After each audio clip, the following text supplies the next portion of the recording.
Can we stop talking about AI and start addressing the real issue? I had a conversation with my professor and two other students about AI during our senior seminar. My professor asked us what we wanted to do for a project. We weren't completely sure yet, so he brought up the idea of including mixed artwork, including AI generated work, and asked how we felt about it.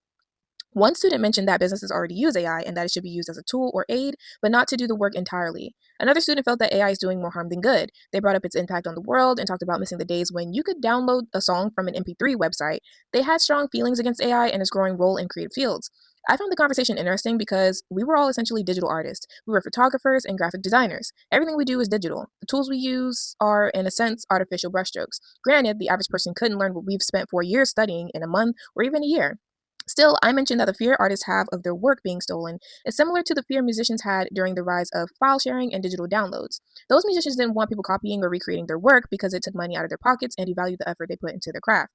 I said that there used to be a balance. At its core, what many people fear about AI and other emerging technologies is the fear of losing our soul. How much of our lives will become so convenient that it starts replacing the things that make humanity unique? At what point do we become so dependent on technology that that we lose touch with our creativity, our purpose, and our connection to the creator?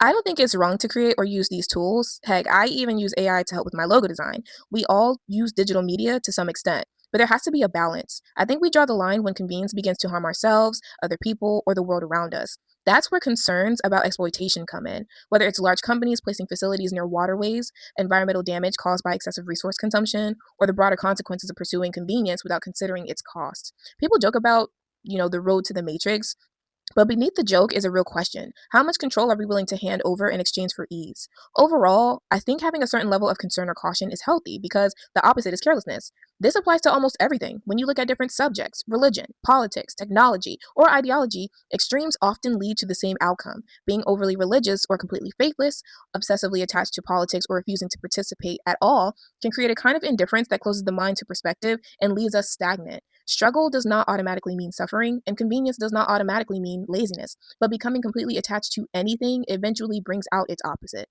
That's why balance matters. The challenge isn't rejecting technology or embracing it blindly, it's learning how to use it without letting it use us. And if you like any of what I said, go ahead and support me and buy something from my store. My store will be in the comment section. The link is in there, and I think the link is in my bio. And you can go and look at my Instagrams, which are also in the link in my bio. So yeah, check out some more of my stuff. And I'm also on YouTube, so go and check that out at J Squiggly Line Shania, my YouTube, to see more of what I have to say. Thank you. Love you. Bye.